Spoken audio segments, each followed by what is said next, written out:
O Rio de Janeiro foi fundado em 1565 por um desembargador corrupto e governado logo a seguir por 20 anos, de 1778 a 1798, pelo seu sobrinho, governado com mão de ferro por um cara ainda mais corrupto do que ele.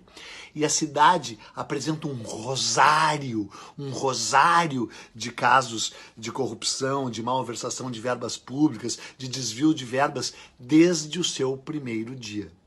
E não pensa que é assim, que é aquela churumela, bababá, aquelas lamentações, e nem anacronismos, porque o Mendes Sá, fundador da cidade do Rio de Janeiro, era desembargador, um homem de toga e espada, porque era um guerreiro, um desembargador sobre o qual param várias provas de corrupção, que chegou no Brasil com o seu salário de desembargador e mais uns penduricalhos, e que quando terminou o seu governo, era o homem mais rico da colônia. Né? Tinha amealhado fazendas e gado. Aliás, um dos braços direitos dele era o Garcia Dávila, que, aliás, por sua vez, né, era criado, no caso, foi criado, não empregado, porque na verdade era filho bastardo do primeiro governador-geral, Tomé de Souza. E o Garcia Dávila, ali na esquina com a Barão da Torre, aliás, Barão da Torre e Garcia Dávila são a mesma pessoa. Ele tinha uma fazenda que começava na Praia do Forte, na Bahia, ali bem pertinho de Salvador, ao norte de Salvador, que ia até o Piauí, até o Maranhão. É considerada a maior fazenda particular que já existiu no mundo. Sensacional, né? Era um dos braços direitos do Mendes Sá, né? E o irmão do Mendes Sá era o Sá Miranda, que era um poeta maravilhoso e que dizia pro irmão, não entra nessa, não te envolve com o judiciário é corrupto, o judiciário é sórdido, segue a tua carreira como homem de letras. Isso lá em Portugal, tem a carta do Sá de Miranda dizendo isso para o Mendes Sá, que virou um homem de toga e espada e foi o terceiro governador-geral do Brasil. E que fez muito, de certa forma, pelo Brasil. Fez muito, né? Era o roubo, mas fácil. Né? Inclusive expulsou os franceses, etc. e tal. Consolidou o Brasil. Foi o mais eficiente dos primeiros governadores gerais, o que não significa dizer que não tenha, né, fez muito pelo Brasil e tirou mais ainda, né?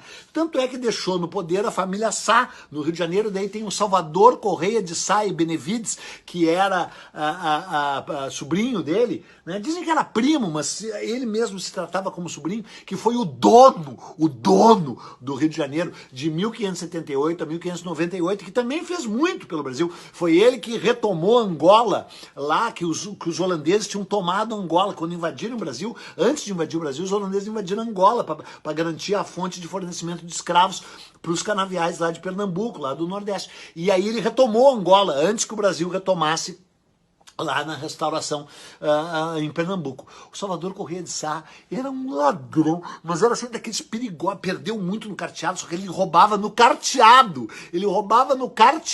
ele assim era perigoso, era um cara assim sinistro, mandou 20 anos com mão de ferro no Rio de Janeiro. Mas o meu caso favorito de corrupção no Rio de Janeiro se deu em 1790, quando se descobriu que os grandes proprietários de terra nos arredores do Rio de Janeiro tinham grilado, né, muitas terras, que eles botavam fogo na Mata Atlântica, né, e faltava água no Rio de Janeiro, que maravilha, para fazer os seus engenhos, o engenho novo, o engenho velho, os engenhos da Tijuca, que antes eram dos jesuítas, tal, e estavam ali já tomando as terras dos jesuítas que tinham sido expulsos pelo Marquês de Pombal, E aí deu um rolo fundiário nas terras, porque um cara mais decente assumiu a Câmara e disse, não, nós vamos investigar essa questão desses títulos de imóveis. E aí, cara, ardeu em chamas, pegou fogo